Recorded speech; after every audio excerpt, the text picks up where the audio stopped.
తిరుమల లడ్డూ ప్రసాదం విషయంలో తప్పుడు ప్రచారానికి ముగింపు పలకాలని టీటీడీ మాజీ చైర్మన్ వైవి సుబ్బారెడ్డి అన్నారు. న్యూఢిల్లీలో ఆయన సమావేశం నిర్వహించారు. తిరుమల ప్రసాదంపై తరచూ తప్పుడు ప్రచారం చేస్తున్నారని, ఈ విషయంలో వాస్తవాలు తెలుసుకుని మాట్లాడాలన్నారు. శ్రీహరి లడ్డూ విషయంలో తాము ఎలాంటి తప్పు చేయలేదని వైవి సుబ్బారెడ్డి చెప్పారు. లడ్డూ ప్రసాదం తయారీలో జంతువుల కొవ్వు వినియోగించారని ఆరోపించారని, సిట్ ఇప్పటి వరకు ఈ విషయంలో స్పష్టత ఇవ్వలేదని ఆయన గుర్తు చేశారు.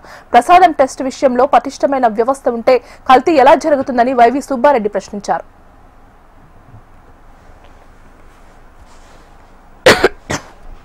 ఈ లడ్డూ వ్యవహారాన్ని ఒక రాజకీయ అంశంగా మార్చి వైఎస్ఆర్ కాంగ్రెస్ పార్టీకి, ఆ పార్లమెంటరీ పార్టీ నాయకుడిగా ఉన్న నన్ను లక్ష్యంగా చేసుకుని ఎంత మేర వీలైతే అంత మేర రాజకీయ లబ్ధి పొందటానికి చంద్రబాబు గారు ప్రయత్నిస్తున్న సమయంలో చంద్రబాబు గారు చేస్తున్న దుష్ప్రచారం వల్ల ప్రజల్లో సందేహాలు, అనుమానాలు నెలకొని ఉంటే వాటిని నివృత్తి చేయడానికే యాక్చువల్గా ఈ ప్రెస్ కాన్ఫరెన్స్ పెట్టడం జరిగింది. దురదృష్టం ఏంటంటే తిరుమల శ్రీవారి లడ్డూ ప్రసాదంలో జంతువులు కలిసిందని చంద్రబాబు నాయుడు గారు ఒక ముఖ్యమంత్రి స్థానంలో ఉండి ఆరోపణలు చేసిన నేపథ్యంలో తిరుమల శ్రీవారి ఆలయ ప్రతిష్టను కోట్లాది మంది భక్తుల మనోభావాలను దృష్టిలో ఉంచుకొని నేను సుప్రీంకోర్టులో నేరుగా రిట్ పిటిషన్ వేయడం జరిగింది, ఫైల్ చేశాను.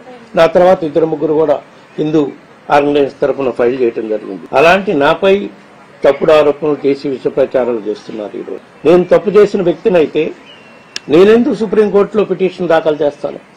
లడ్డూ ప్రసాదంలో వెజిటబుల్ ఫ్యాట్ కలిసిందని మొదట ఈవో అన్నారు ఆ ఇన్సిడెంట్ జరిగినప్పుడు. కాదు, జంతువులు కొవ్వు కలిసిందని చంద్రబాబు నాయుడు గారు అన్నారు. చివరికి లడ్డూ ప్రసాదంలో కలిసింది వెజిటబుల్ ఫ్యాటా లేక జంతువుల కొవ్వా అన్నది ఇప్పటి వరకు క్లారిటీ రాలేదు. భక్తుల మనోభావాలు దెబ్బతినే విధంగా ఎటువంటి ప్రచారాలు చేయదు. మీరు ఏ ప్రచారం చేయాలనుకున్నా దానికి అథెంటిక్ గా సిట్ వాళ్ళ విచారణ జరుగుతుంది. వాళ్ళ దగ్గర నుంచి ఏమైనా రిపోర్ట్ ఉంటే టీటీడీ వాళ్ళు దానికి ఏమన్నా అథెంటికేట్ చేస్తూ ఇస్తే ఇవ్వండి. దయచేసి ఈ సిట్ వ్యవహారంలో కూడా నేను సిట్ వాళ్ళు నన్ను కూడా ఎంక్వైరీ చేశారు. నేను కూడా వాళ్ళకి అదే చెప్పాను. రెండు విషయాలు మీరు క్లారిటీ ఇవ్వండి. 2 items you have to give clarity. One is, as earlier claimed by the Chandrababu Naidu, this ghee which is supplied during June-July 24 was adulterated with animal fat or not.